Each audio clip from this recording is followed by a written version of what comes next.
చందమామ కథలు. గ్రహ బలం. ఆర్ కేశవరావు రచన. ఒక ఊళ్ళో ఒక గొప్ప జ్యోతిష్కుడు ఉండేవాడు. ఆయనకు గంగాధరుడు అనే కొడుకు ఉండేవాడు. చనిపోతూ జ్యోతిష్కుడు గంగాధరుణ్ణి పిలిచి, నాయనా, నీ భవిష్యత్తు చెబుతాను విను. విని నీ జీవితాన్ని ఎలా దిద్దుకుంటావో దిద్దుకో. జన్మతః దరిద్రుడివి. నీవు సంచార జీవితం గడుపుతావు. నీది సంచార జీవితం. దుష్టులకు ఉపకారం చేసి ప్రత్యుపకారం పొందుతావు. కొంతకాలం పాటు చెరసాలలో ఉంటావు. అప్పుడు నీకు ప్రాణగండము ఉన్నది.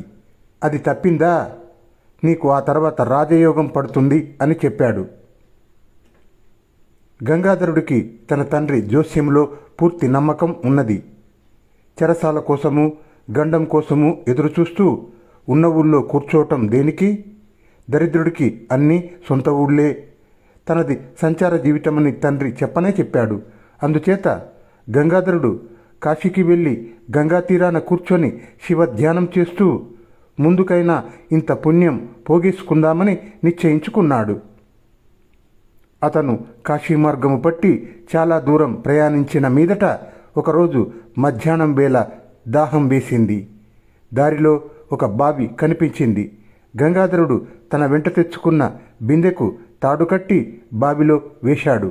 ఆ బిందెను బావిలో ఉన్న ఒక పులి పట్టుకొని, అయ్యా, నేను ఇందులో పడి పైకి రాలేకుండా ఉన్నాను.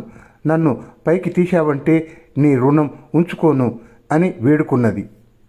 దాని మాటలు నమ్మి గంగాధరుడు ఆ పులిని పైకి చేదాడు.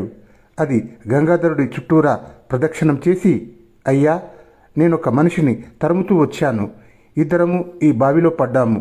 ఆ మనిషి కూడా బావిలో ఎక్కడో ఉన్నాడు.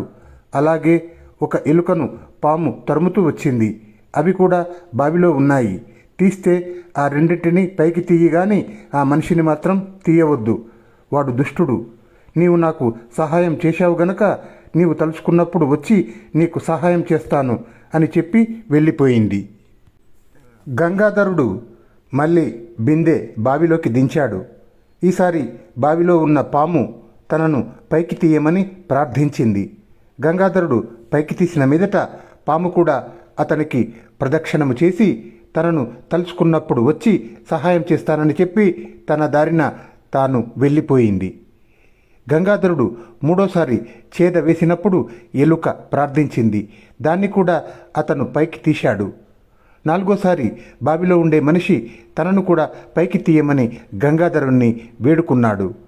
అతన్ని తీయవద్దని పులి సలహా ఇచ్చినప్పటికీ గంగాధరుడు అతన్ని కూడా పైకి తీసి నీరు చేదుకొని తన దాహం తీర్చుకున్నాడు. తర్వాత బావిలో నుంచి పైకి వచ్చిన మనిషి గంగాధరుణ్ణి, అయ్యా, నా పేరు మాణిక్యవర్మ. నేను ఒక నగల వ్యాపారిని. మాది ఉజ్జయిని. ఆ మృగాలు తమతో అన్న మాటలు విన్నాను. ఆ మాటలను మీరు నమ్మవద్దు. తమరు మా ఇంటికి వచ్చి నా ఆతిథ్యం స్వీకరించి వెళ్ళండి అని కోరాడు. ఆ మాటలు విని గంగాధరుడు సంతోషించి, ఇప్పుడు నేను కాశీకి వెళ్తున్నాను. మరెప్పుడైనా అవకాశం దొరికినప్పుడు మీ ఇంటికి వస్తాను అని చెప్పి మాణిక్యవర్మ దగ్గర సెలవు పుచ్చుకొని తిన్నగా కాశీకి వెళ్ళిపోయాడు. అక్కడ అతను 10 ఏండ్లు ఉండి శివార్చన చేశాక స్వదేశం పైన బుద్ధి మళ్ళింది.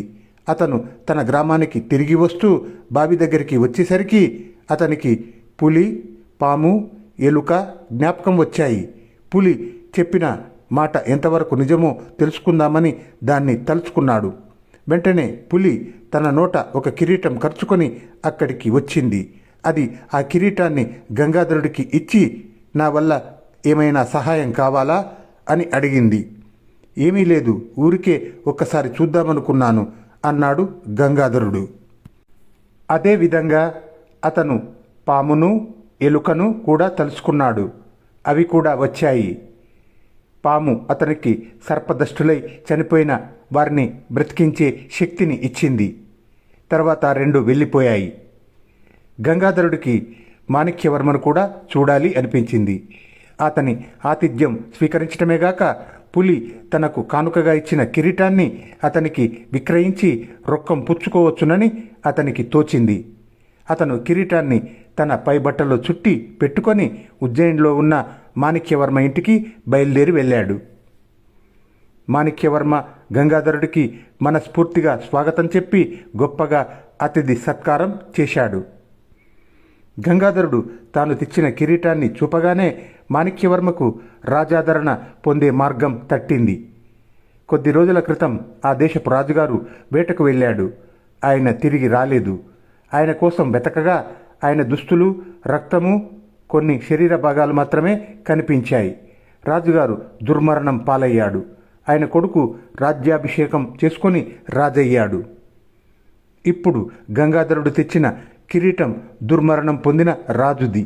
దీనిని తీసుకుపోయి కొత్త రాజుకు చూపి అది తెచ్చిన వాణ్ణి పట్టి ఇస్తే తనకు శాశ్వతంగా రాజాదరణ దొరుకుతుందని మాణిక్యవర్మ గ్రహించాడు. అతను గంగాధరుడితో, మీరు తొందరపడక 2 రోజులు నాకు వ్యవధి ఇచ్చినట్టయితే నేను మీకు దీని పూర్తి మూల్యం ముట్టేటట్టు చూడగలను అన్నాడు. గంగాధరుడు సమ్మతించాడు. మరునాడు గంగాధరుడు స్నానానికి నదికి వెళ్ళగానే మాణిక్యవర్మ కిరీటాన్ని తీసుకొని రాజు వద్దకు వెళ్ళి, మహారాజా, పెద్దరాజు గారిని హత్య చేసిన మనిషిని కనిపెట్టాను. అతను ఇప్పుడు మా ఇంటనే ఉన్నాడు. అతని వద్దనే ఈ కిరీటం ఉన్నది, చిత్తగించండి అంటూ కిరీటం చూపాడు. నిజానికి పెద్దరాజును చంపినది పులి. కానీ రాజుకు పులి మాట తెలియదు. గంగాధరుడే తన తండ్రిని చంపాడు అనుకొని విచారణ కూడా జరపకుండా అతన్ని చీకటి కొట్టులోకి తోయించమని, అన్నపానాలు లేక మాడి చావనిమ్మని ఉత్తర్వు చేసి మాణిక్యవర్మకు మంచి బహుమతి ఇచ్చి పంపేశాడు. రాజభటులు మాణిక్యవర్మ ఇంటికి వెళ్ళి గంగాధరుణ్ణి పట్టుకొని తీసుకుపోయి చీకటి కొట్టులో వేసేశారు. రాజభటులు తనను చీకటి కొట్టులో ఎందుకు ఉంచినది గంగాధరుడికి తెలియలేదు. కానీ మాణిక్యవర్మ చేసిన మోసం చేతనే తనకు ఈ గతి పట్టిందని అతను అనుకున్నాడు. ఈ స్థితిలో తనకు సహాయం చేయగలవారు ఎవరున్నారు? పులి, పాము, ఎలుక తప్ప. అందుకని గంగాధరుడు వాటిని తలుచుకున్నాడు. పులి నగరం వెలుపలి దాకా వచ్చింది, కానీ చెరసాల దాకా రాలేకపోయింది. పాము, ఎలుక మటుకు అతను ఉన్న చోటుకి రాగలిగాయి. అవి గంగాధరుడికి ప్రాణాపాయం లేకుండా కాపాడుతామని మాట ఇచ్చాయి. తర్వాత పాము, పులి కూడబలుక్కొని రాజుకు తగిన విధంగా బుద్ధి చెప్ప నిశ్చయించుకున్నాయి. అది మొదలు ఆ రాజ్యంలో పులుల భయము, పాముల భయము అపారంగా హెచ్చిపోయింది. ఈలోపుగా కొన్ని వేల ఎలుకలు గంగాధరుడు ఉండే చీకటి కొట్టులోకి సొరంగం తవ్వి దాని గుండా అతనికి కావలసిన ఆహారమంతా చేరవేస్తూ వచ్చాయి. ఆ ఆహారం తింటూ గంగాధరుడు సుఖంగా జీవించసాగాడు. కాలం గడిచిన కొద్దీ దేశంలో పాము కాటు చావులు, పుల్ల వల్ల పశువుల నష్టము పెచ్చుమీరిపోయాయి. ఈ పీడలను రాజుగారు ఏ విధంగానూ అరికట్టలేకపోయాడు. ఒకనాడు రాజుగారి చెల్లెలు రత్నమంజరి పాము కరిచి చనిపోయింది. ఆమెను బతికించిన వాడికి అర్ధరాజ్యం ఇస్తానని, రత్నమంజరిని ఇచ్చి పెళ్లి చేస్తానని రాజు చాటింపు వేయించాడు. రత్నమంజరిని నేను బతికిస్తాను అని చీకటి కొట్టులో నుంచి గంగాధరుడు కేకలు పెట్టాడు. ఆ కొట్టులో ఉండే మనిషి ఏనాడో చచ్చిపోయి ఉంటాడు అనుకుంటున్న కాపలా వాళ్ళు రాజుగారి వద్దకు పోయి, మహారాజా, పెద్దరాజుగారిని చంపి చీకటి కొట్టులో పడిన మనిషి ఇంకా బతికే ఉన్నాడు. తాను పాముకాటుతో చచ్చిపోయిన వారిని బతికిస్తానని కేకలు పెడుతున్నాడు అని చెప్పారు. ఇంతకాలం ఆహారం లేకుండా బతికి ఉండిన మనిషిలో ఎంత మహత్తైన ఉండవచ్చును అనుకొని రాజుగారు గంగాధరుణ్ణి తన వద్దకు తీసుకురమ్మన్నాడు. గంగాధరుడు వచ్చి రత్నమంజరిని చేతితో నిమరగానే ఆమె లేచి కూర్చున్నది. అప్పుడు గంగాధరుడు జరిగినదంతా రాజుతో చెప్పి, ఎలుకలు తనకు తిండిపెట్టి కాపాడినట్టుగానే పులి, పాము తన నిమిత్తమై రాజ్యంలో సంక్షోభం కలిగించి ఉంటాయని, తనకు విడుదల అయినాక వాటి భయం ఉండదని అన్నాడు. ఆ విధంగానే దేశంలో పులుల భయము, పాముల భయము సమసిపోయింది.